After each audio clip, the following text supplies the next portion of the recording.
En este video revisaremos qué características tienen las proteínas que forman parte de la membrana celular.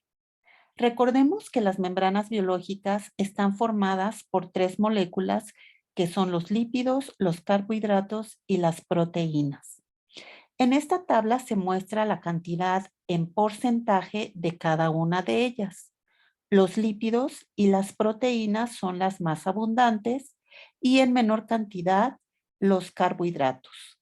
Generalizando, podemos decir que los lípidos y las proteínas tienen la misma proporción. Sin embargo, esto varía dependiendo la especie o bien el tipo de membrana biológica. Veamos la siguiente tabla.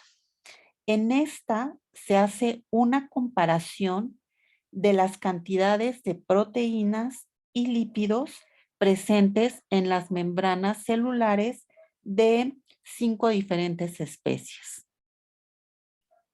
La vaina de mielina humana, el hígado de ratón, la hoja de maíz, una levadura, un paramecio y una bacteria que es la Escherichia coli.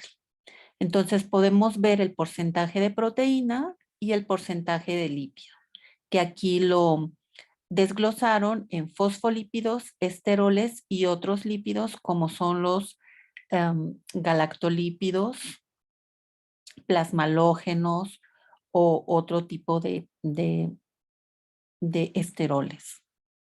Bien, revisemos con más detalle a la membrana plasmática de las vainas de la mielina. Tiene un 30% de proteína y un 49% de lípidos. A lo mejor 50 si contamos otros lípidos. Entonces aquí la proporción proteína-lípido es menor a 1. Sin embargo, en Escherichia coli hay un 75% de proteína y solo un 25% de lípidos. Recordemos que las bacterias no contienen esteroles en su membrana. Entonces aquí la proporción proteína-lípido es mayor a 1. Esto también ocurre cuando revisamos otro tipo de membranas, como son la mitocondrial externa o la mitocondrial interna o la del retículo sarcoplásmico. Entonces, aquí indicadas en corchetes están membranas plasmáticas de diferentes células. Veamos la del eritrocito, que sí guarda esa relación aproximada de 1. La de los conos de la retina, que también guarda la relación 1.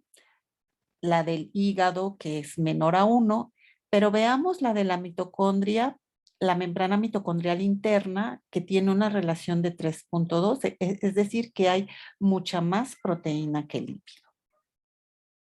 Bueno, ahora veamos qué características o cómo son estas proteínas de membrana.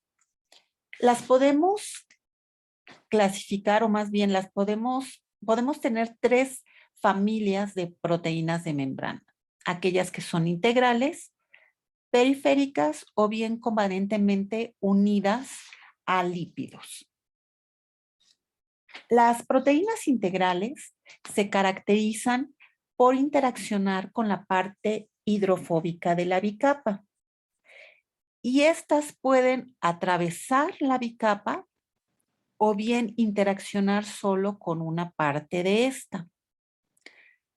Si se dan cuenta, aquí donde estoy señalando, esta proteína integral interacciona con la parte hidrofóbica, pero también interacciona con el medio acuoso, ya sea citosólico o extracelular. Esto quiere decir que las proteínas integrales son de tipo anfipático. Tienen que tener una parte hidrofóbica y una parte hidrofílica. La parte hidrofóbica de estas proteínas se organiza ya sea en forma de hélice o en forma de lámina beta. Esta hélice puede atravesar una vez a la bicapa y se dirá que es monopaso, o bien puede atravesarla varias veces, es decir, que se conoce como multipaso, y estas áreas hidrofóbicas van a estar conectadas a través de asas hidrofílicas. Y cuando se disponen o se organizan en una forma de lámina beta, se forma una estructura que se conoce como barril beta. Y también tiene la parte hidrofóbica y la parte hidrofílica, que es la conexión entre esas láminas. Este tipo de proteínas integrales se puede disociar de la membrana solo con el uso de detergentes o de compuestos hidrofóbicos, de solventes hidrofóbicos, que le permitan mantener una estructura soluble, ¿no? Ahora bien, las proteínas periféricas van a estar interaccionando con la membrana a través de la parte hidrofílica de esta. Es decir, pueden estar interaccionando con los lípidos, con las cabezas de los lípidos, o bien con la parte hidrofílica de las proteínas integrales. Este tipo de interacciones son interacciones iónicas, y estas proteínas las podemos disociar de la membrana celular al cambiar la fuerza iónica del medio, ya sea por cambios de pH o concentraciones de sal. Finalmente tenemos aquellas que están unidas a lípidos, pero de manera covalente. ¿Y por qué estas no las podemos clasificar dentro de las periféricas? Porque estas, al cambiar la fuerza iónica, seguirán asociadas a la bicapa, dado que este es un enlace covalente. Entonces, por esta simple característica, no las podemos clasificar como periféricas. Y si se dan cuenta, pues estas proteínas, tanto las periféricas como unidas covalentemente a lípidos, están interaccionando con la parte acuosa del espacio extracelular o del citoplasma, por lo tanto, deben de ser de una naturaleza hidrofílica. Y ahora que ya sabemos qué tipos de proteínas forman parte de la bicapa, vamos a ver qué funciones tienen esta en la membrana. La primera es funcionar como transportadores. Van a permitir el paso de moléculas de un lado al otro de la bicapa. Van a tener una función de receptores, es decir, se va a poder unir un ligando, y este ligando va a desencadenar una respuesta celular, lo cual vamos a ver posteriormente a más detalle. Pueden tener una función enzimática, es decir, un sustrato convertirlo en un producto. Esto también lo vamos a ver más adelante a detalle.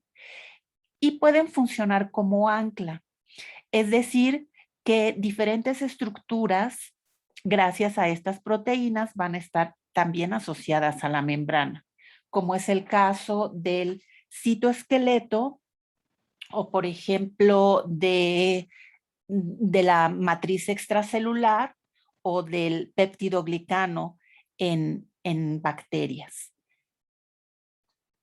Y la característica que le dan las proteínas a la membrana es ser selectiva. Nosotros vimos que la presencia de estos lípidos la hacía impermeable a muchas moléculas, pero la presencia de esas proteínas va a hacer que estas moléculas puedan pasar a través de la membrana, pero solo podrán pasar aquellas que tengan un transportador. Y hablando de transportadores, vamos a tener tres tipos de ellos. El uniporte, que es aquel que solo va a transportar un tipo de molécula de un lado hacia el otro o en una dirección. El simporte, que va a transportar dos moléculas diferentes en la misma dirección. y el antiporte, que va a transportar dos moléculas diferentes en direcciones opuestas. Esto lo veremos a más detalle cuando revisemos transporte celular. Y bueno, ahora ya sabes qué características y qué funciones tienen las proteínas en la membrana, y en el siguiente video revisaremos cómo se asocian los carbohidratos a la membrana celular. Hasta la próxima.